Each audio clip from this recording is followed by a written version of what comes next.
గడిచిన సంవత్సరం అంటే 2024 నవంబర్ 26వ తారీఖుకి 75 సంవత్సరాలు నిండుతున్న సందర్భంగా 75 సంవత్సరాల్లో భారత రాజ్యాంగం యొక్క ప్రాచుర్యం లేదంటే ప్రాధాన్యతలను వివరిస్తూ ఒక క్యాంపెయిన్ యాదాద్రి భువనగిరి జిల్లా నుంచి చేయడం జరుగుతుంది. ఒక పూలే అంబేద్కర్ నాలెడ్జ్ సెంటర్ పేరు. ఈ క్యాంపెయిన్ 60 రోజుల పాటు నిర్వహిస్తా ఉన్నాము. అన్ని కాలేజీలు, హాస్టల్స్, కాలేజ్ హాస్టల్స్, స్కూల్స్ ఇక్కడ ఎక్కువ ఫోకస్ చేస్తూ భారత రాజ్యాంగాన్ని ప్రచారం చేస్తూ ఈ క్యాంపెయిన్ నడుస్తూ ఉంది. ఇది జనవరి 26వ తారీఖు వరకు, అంటే నవంబర్ 26వ తారీఖు భారత రాజ్యాంగం ఆమోదించబడిన రోజు, జనవరి 26వ తారీఖు అమల్లోకి వచ్చిన రోజు. ఈ 60 రోజుల పాటు ఈ క్యాంపెయిన్ చేస్తా ఉన్నాం. ఈ క్యాంపెయిన్ ముగింపు కూడా హైదరాబాద్లో ముగింపు చేయాలని చెప్పి జనవరి 24, 25వ తారీఖున అనుకుంటున్నాం ఈ నెలలో. అది ఇంకా ఫైనల్ కాలేదు.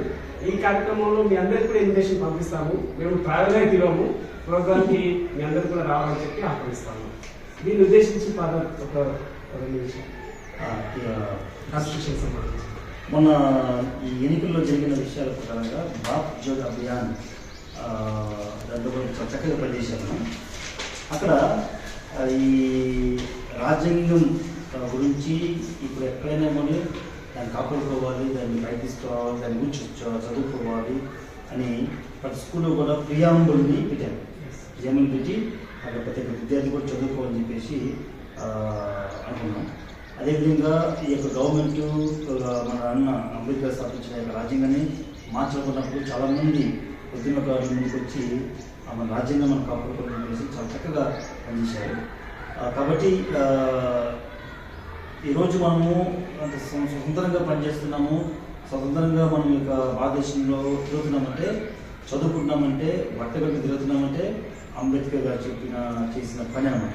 ఓకే, ఆయన సినిమా చూస్తున్నారు, మనం చూసుకున్నప్పుడు ఆయన చేసిన గొప్ప కార్యం. కాబట్టి అలాంటి వ్యక్తి రచించిన పుస్తకాన్ని మన యొక్క దేశపు రాజనీతి మార్చగలిగే గొప్ప ఆయుధాన్ని మనం కాపాడుకోవాలి. మనమంతా కూడా ప్రజా ఉద్యమంగా, ప్రచార ఉద్యమంగా తీసుకెళ్ళాలి. దీన్ని బలోపేతం చేయండి. ఖచ్చితంగా జనవరి 26వ తేదీన అందరూ కూడా ఎక్కడున్నా కానీ ఒకవేళ దీంట్లో పాల్గొన్నప్పుడు ఎక్కడున్నా కానీ మనకున్న పరిస్థితుల్లో ఉన్న ప్రజలని, పిల్లల్ని అందరూ కూడా కూర్చోబెట్టుకొని ఆ రాజ్యం గురించి దాని యొక్క గొప్పతనాన్ని తెలుపడం మంచిది.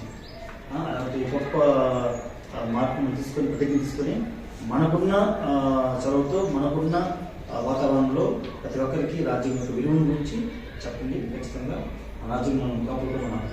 ఈరోజు రాజ్యాంగంలో ఎన్నో హక్కులు కల్పించింది, కానీ ఈరోజు మనం దాన్ని కాపాడుకోవడం హక్కు మంది. కాబట్టి కాపాడుకుందాం, దీన్ని ప్రయత్నిస్తాం.